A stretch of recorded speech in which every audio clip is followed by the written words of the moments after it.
রয়েছে আমার সিটের পেপার 2 রয়েছে, যেটা কিনা সবাই সিটেরটা দেয় না।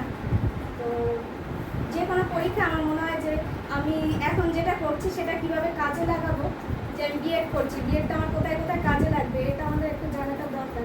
আর সিটের যখন দিয়েছি তখনও আমি যে এটা দিয়ে দিই, তারপরে দেখি যে এটা কোথায় কাজে লাগে।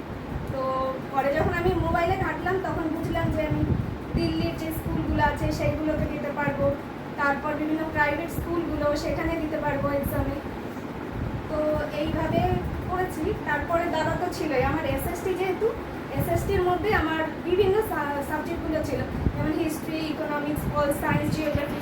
দাদার কাছে আমি শর্ট কোয়েশ্চেন কমপ্লিট করে নিয়েছি এদিকে, আর এনসিআরটি করে নিয়েছি। এনসিআরটিতে যেমন আমার সাবজেক্ট ওয়াইজ যে নলেজগুলো সেগুলো আমার গেইন হয়ে গেছে, আর শর্ট কোয়েশ্চেন দাদার কাছে।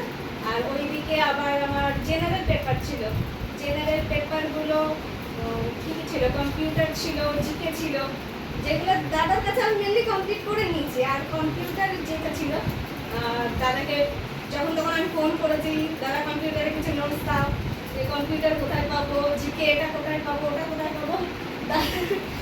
দাদা বলেছে, একটু সহ্য করেছে যে হ্যাঁ ঠিক আছে বলে দেবো।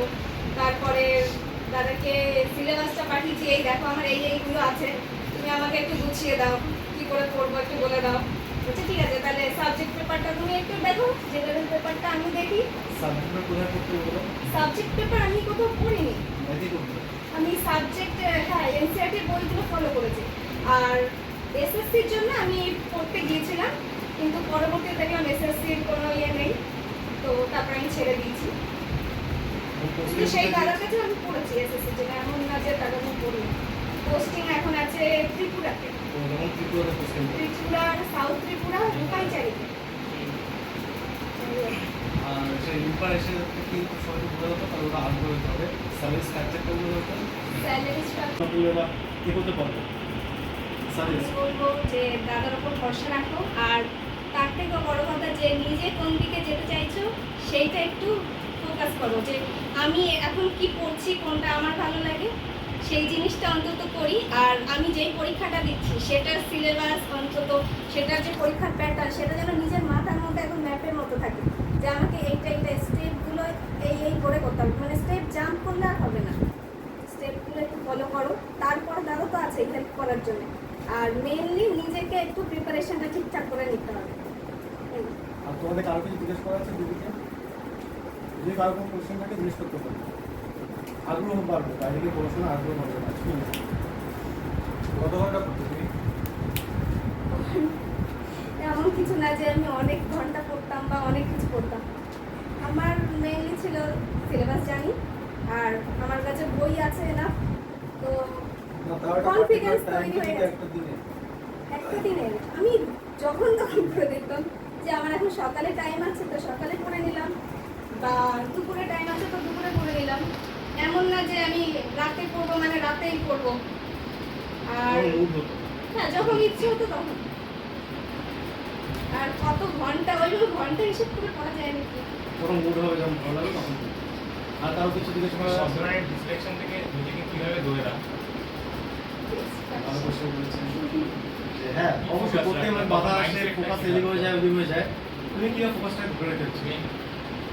ফোকাস মেনলি ছিল যে একটা চাকরি পেতেই হবে, আর আমার বাড়ি থেকে মেনলি সবাই প্রচণ্ড সাপোর্টিভ যে একটা চাকরি করবি না। তো তারা দাদা এসে যখনই আসতো, শোনা কি পড়ছিস, তো তখন বলতাম এটা পড়ছি, বলছি ঠিক আছে পড়।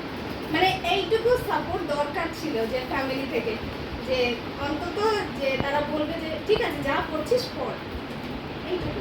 আর মেন্টালি আমার অত কিছু ডিস্ট্রাকশন ছিল না যে আমার ফ্যামিলিকে দেখতে হবে বা অনেক ধরনের রিলেশনশিপ আছে এই সেই, এমন কিছু ছিল না। আমার ছিল মেনলি যাই করি না করি একটা চাকরি পেতে হবে, ভালো থাকতে হবে। দিদির কাছে কিন্তু চাকরিটা তার বয়ফ্রেন্ড ছিল। ঠিক আছে, চাকরি করেই সব কিছু করবে। আজ দেখো সে সাকসেস, ভালো একটা মানে সরকারি লোক, কিন্তু এখন থেকে সিল করে গেছে, কিন্তু সেন্ট্রাল গভর্নমেন্টের একদম এমপ্লয়, কম ব্যাপার না। কিন্তু আর কারো কিছু বলার আছে, কিছু জিজ্ঞেস করো দিদিকে, যেটা তোমার আগ্রহ, তোমার যে পড়াশোনায় হেল্প করতে পারে। কারণ যেহেতু ওরা এখন চাকরি পেয়েছে, ওরা জানে কীভাবে পড়তে পারে। তো তোমার যদি কোনো কিছু জিজ্ঞেস করা থাকে যে দিদি কীভাবে পড়তে পারি, কীভাবে হেল্প, জিজ্ঞেস করতে পারো। আর জিজ্ঞেস করা আছে?